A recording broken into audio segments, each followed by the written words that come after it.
The French government's calling it a budget for social justice, but by its own admission, it's driven by the need to make huge savings and slash France's debts.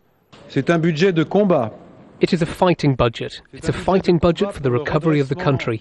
It's a fighting budget to fight against the debt which keeps on increasing and for which the French people and the future generation are footing the bill. The aim's to reduce the budget deficit to 3% next year, hoping it'll allow France to keep borrowing cheaply, avoiding the trouble that countries like Italy and Spain have run into.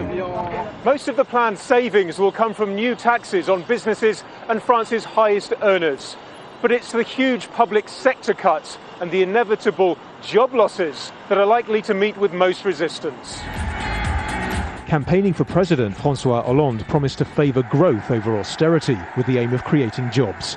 But his popularity's dropped sharply since coming to power. Most recently, despite his promise to keep this steelworks open, its owners have just announced they're shutting it down. And there's anger over Peugeot Citroën's plan to sack all 3,000 workers at its plant near Paris.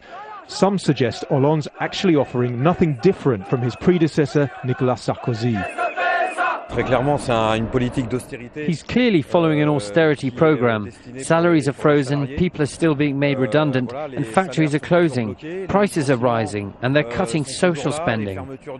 Olivier Maillard was unemployed for 5 years before setting up his own carpentry business. While he's carved out a place in the workforce, he said the government should be doing more for the young jobless. When I talk to my nephews and other young people, I feel sorry for them, because they don't see much of a future ahead of them. The budget assumes growth of almost 1% next year, something many economists say is unlikely. So the Hollande government may well have to cut even further and risk more protests. Nadim, Al Jazeera, Paris.